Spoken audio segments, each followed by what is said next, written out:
नमस्कार. आडिवरे टाइम्स मध्ये स्वागत. आजचे सत्कार मूर्ती आपल्या सर्वांचे लाडके नेते,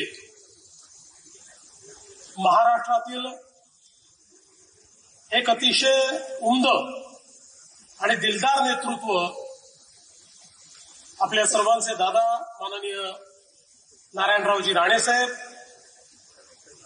आमचे मार्गदर्शक आदरणीय नितीनजी गडकरी, श्री राधाकृष्ण विखे पाटीलजी, आशिष शेलारजी,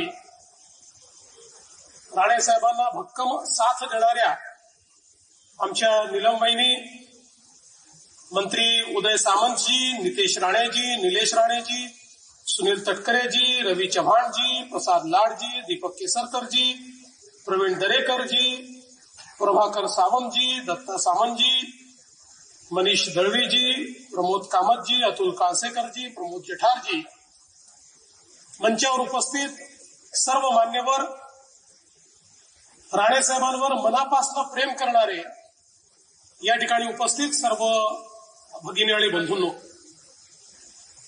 खरं म्हणजे राणे साहेबांच्या बद्दल विविध वक्त्यांनी अनेक गोष्टी या ठिकाणी सांगितल्या,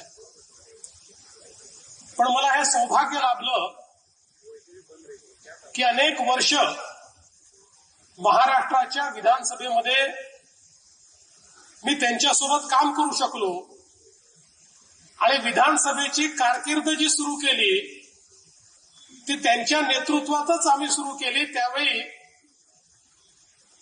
आमच्या भाजपचे नेते गोपीनाथरावजी मुंडे होते आणि सभागृहामध्ये आमच्या सर्वांचे महायुतीचे नेते माननीय नारायणराव राणे होते. आणि आता जे काही या ठिकाणी सगळ्यांनी सांगितलं ते माझ्या डोळ्यांनी पाहण्याचा आणि माझ्या कानांनी ऐकण्याचा अनुभव मला हा घेता आला. मला त्याचा अतिशय आनंद आहे. मला आठवतं की सभागृहामध्ये मी पहिलंच भाषण केलं, 7 मिनिटाची संधी मिळाली, नीट तयारी केली होती, त्यामुळे 7 मिनिटात मांडता आला तेवढा विषय मांडला. पण ते पहिलंच भाषण झाल्यानंतर एक चिठ्ठी माझ्याकडे आली, त्याच्यात एवढंच लिहिलं होतं, छान बोललास, आणि खाली सही होती नारायण राणे.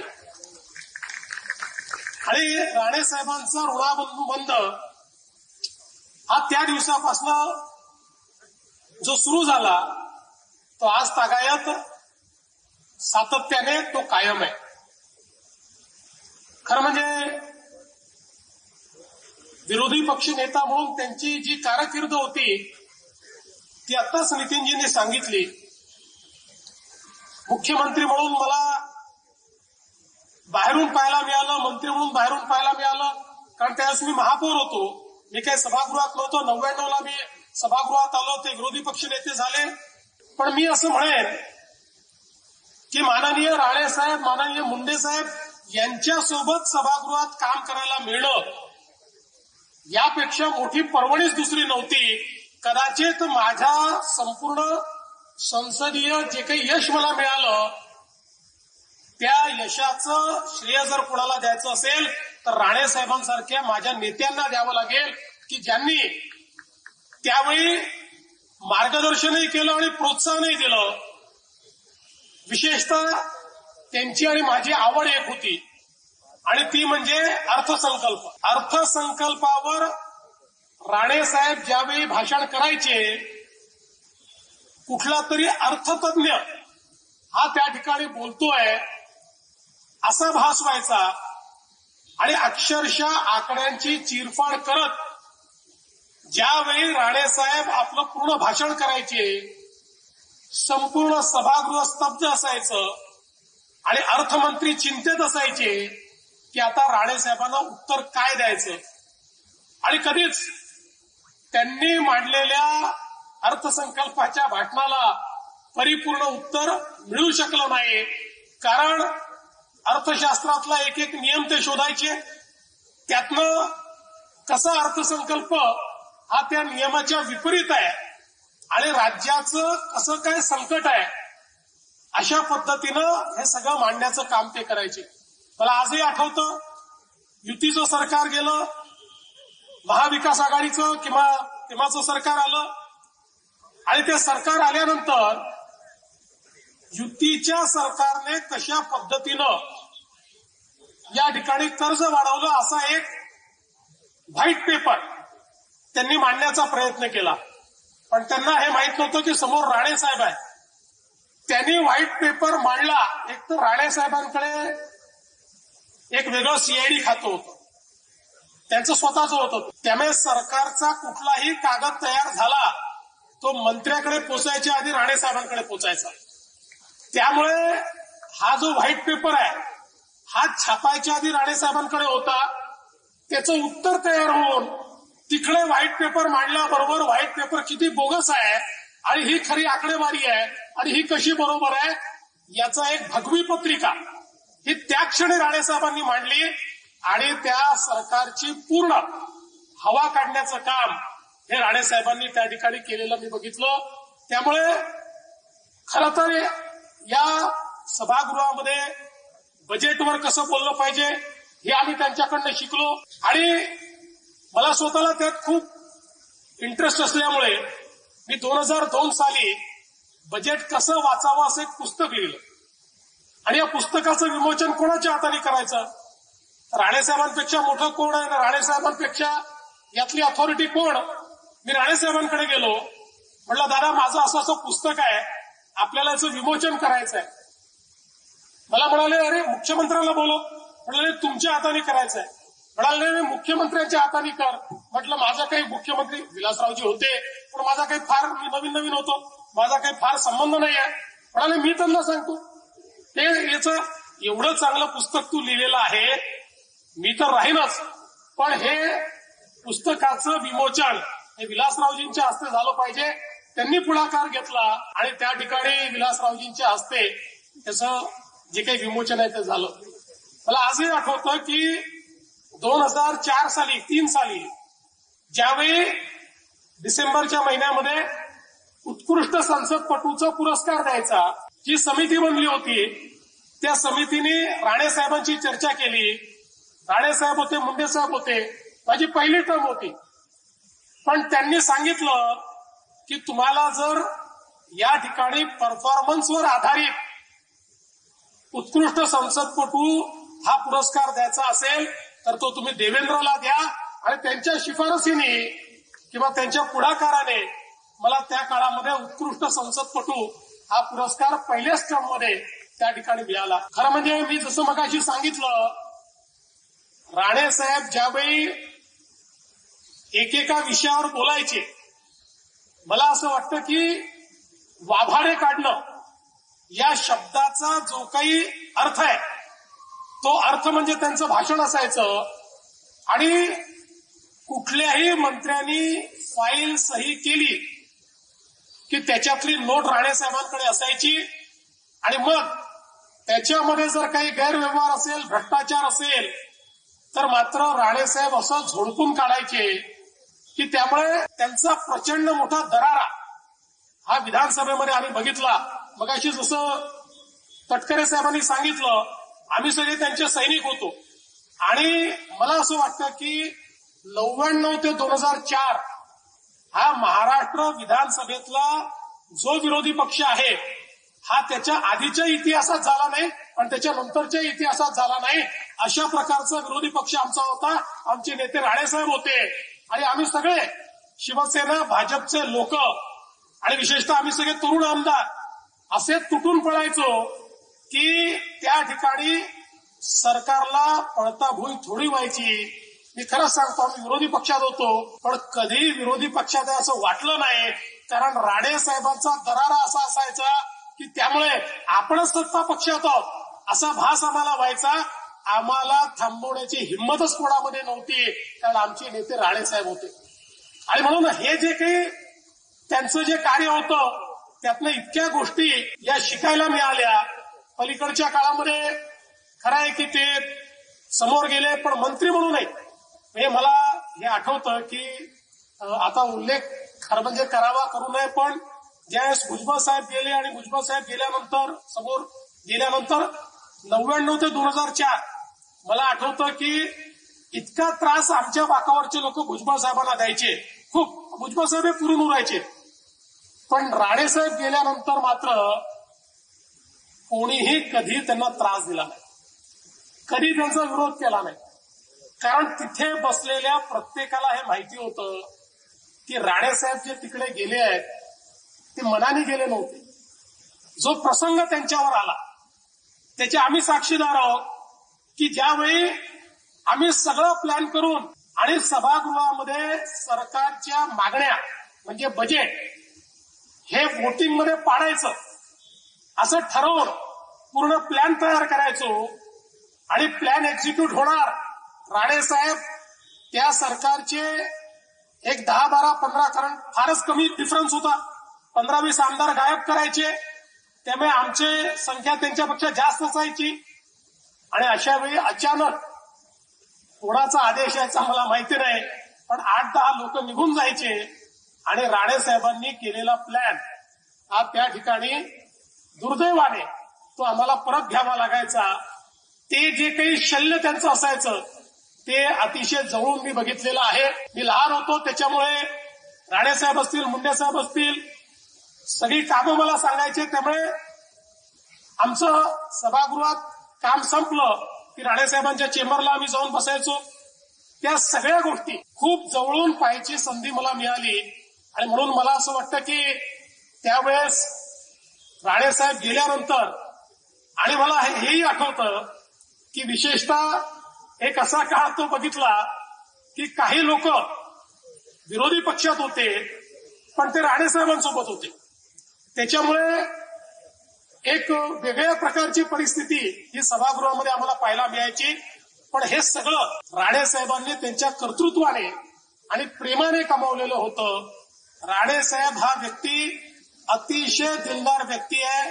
त्यांनी कधीच मोजमाप ठेवलं नाही, पण जर कोणी मोजमाप केलं, हजारो लोक असे असतील की ज्यांचं जीवन बदलण्याचं काम हे राणेसाहेबांनी केलं. शेकडो लोक असे असतील की ज्यांना मुंबईमध्ये कधी जन्मात घर घेता आलं नसतं, पण त्यांना घर देणारे राणेसाहेब होते. ज्यावेळी वेगवेगळ्या प्रकारे गरिबांना घर देण्याचे संदर्भात त्या काळामध्ये मुख्यमंत्र्यांना जेव्हा अधिकार होता त्या अधिकाराचा वापर हा गरिबांकरता करणारे हे राणेसाहेब होते. आणि म्हणूनच राणेसाहेब कुठेही असले तरी त्यांच्यावर प्रचंड प्रेम करणारे अशा प्रकारचे लोक उभ्या महाराष्ट्रामध्ये आपल्याला पाहायला मिळतील. खरं म्हणजे तो काळ असा होता की ज्या काळामध्ये राणेसाहेबांनी महाराष्ट्रामध्ये एक सर्वमान्य नेतृत्व म्हणून आपली पकड बसवली होती आणि महाराष्ट्राच्या प्रत्येक जिल्ह्यात वैयक्तिक नारायणराव राणेसाहेबांना मानणारे असा एक फार मोठा वर्ग हा त्यांनी तयार केला होता. त्यामुळे तीच खऱ्या अर्थानं पुढची त्यांच्या राजकारणाची जी शिदोरी आहे ती शिदोरी आपल्याला ती पाहायला मिळते. खरं म्हणजे प्रत्येक गोष्टीत शिस्त असली पाहिजे हा त्यांचा आग्रह. सभागृहामध्ये पूर्ण वेळ बसलं पाहिजे हा त्यांचा आग्रह. चर्चांमध्ये भाग घेतला पाहिजे हा त्यांचा आग्रह. आणि कुठलंही काम करायचं तर ते गुणवत्तेनंच करायचं.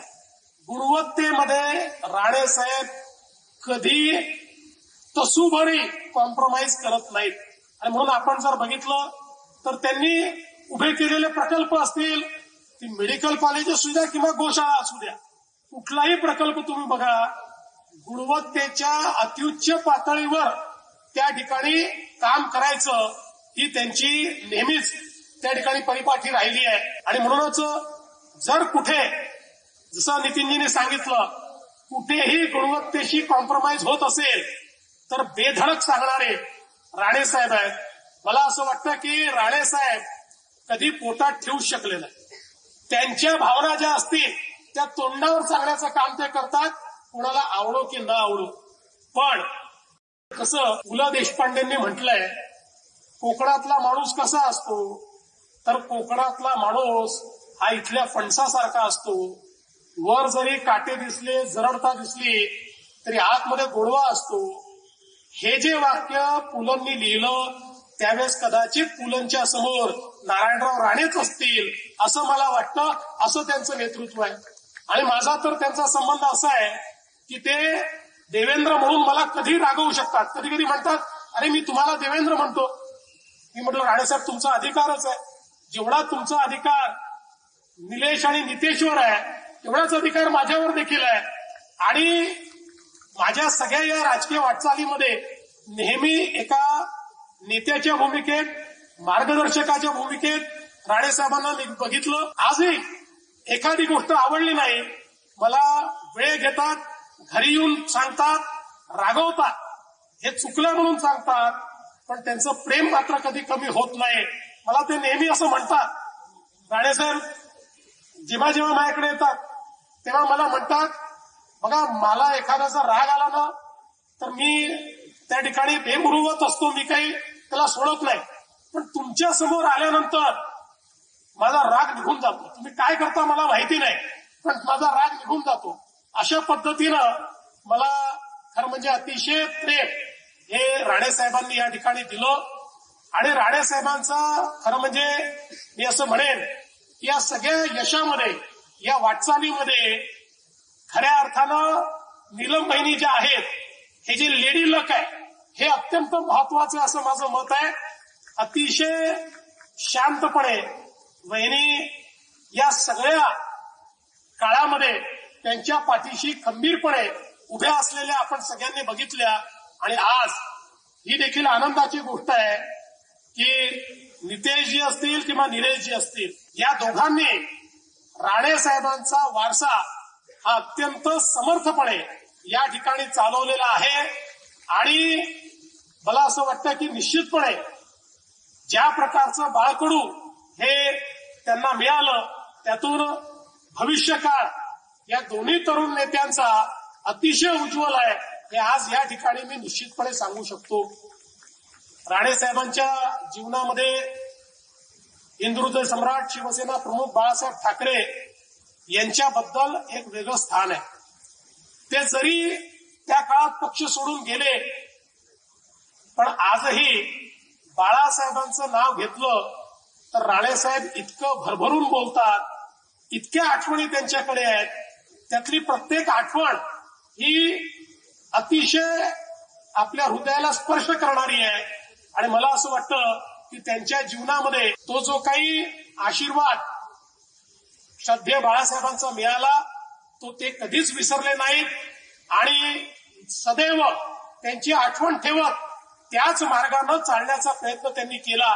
आणि म्हणूनच नितीनजी जे म्हणाले की ते कुठेही असले तरी हिंदुत्वाचा मार्ग सोडला नाही, कुठेही असले तरी मराठी माणसाचा आग्रह त्यांनी सोडला नाही. आणि विशेषतः कोकणाच्या बद्दल त्यांचं प्रेम हे आपल्या सगळ्यांना माहिती आहे. कोकणाच्या विकासाच्या संदर्भात खऱ्या अर्थानं जर या विकासाला दिशा देण्याचं काम हे कोणी केलं असेल तर ते राणेसाहेबांनी त्या ठिकाणी केलं.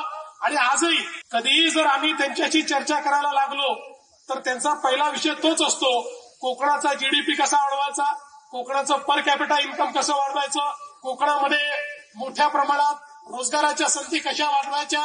मला असं वाटतं की राणेसाहेब तसे तर महाराष्ट्राचे नेते आहेत, देशाचे नेते, देशाचे मंत्री म्हणून काम करायला त्यांना संधी मिळाली. पण त्यांच्या हृदयामध्ये मात्र सातत्याने कोकण हा आपल्याला त्या ठिकाणी जिवंत दिसतो, स्पंदित दिसतो. आणि मला असं वाटतं की हे जे नेतृत्व आहे महाराष्ट्राचं, आज जरी ते 75व्या वर्षात पदार्पण करत असले तरी आपल्याला कल्पना आहे की खरं म्हणजे राजकारणातली कारकीर्द ही तशी ज्याला प्रगल्भता म्हणते ती 60व्या वर्षी चालू होते. त्यामुळे 75 हे काय वय नाही. उलट मला असं वाटतं की आता हा एक पडाव आहे आणि यानंतर राणेसाहेब अजून खूप नेतृत्व तुम्हाला करायचं आहे, आम्हाला खूप मार्गदर्शन करायचं आहे. आणि जसं नितीनजीने सांगितलं आम्ही सगळे याच मैदानावर तुमची 100वी साजरी करण्याकरता येऊ हा विश्वास आणि ईश्वराला मी प्रार्थना करतो. तुम्हाला खूप मनापासून शुभेच्छा देतो आणि माझं बोलणं संपवतो. धन्यवाद. जय हिंद, जय महाराष्ट्र. आडिवरे टाइम्सला लाईक करा, आणि सबस्क्राईब करा. धन्यवाद.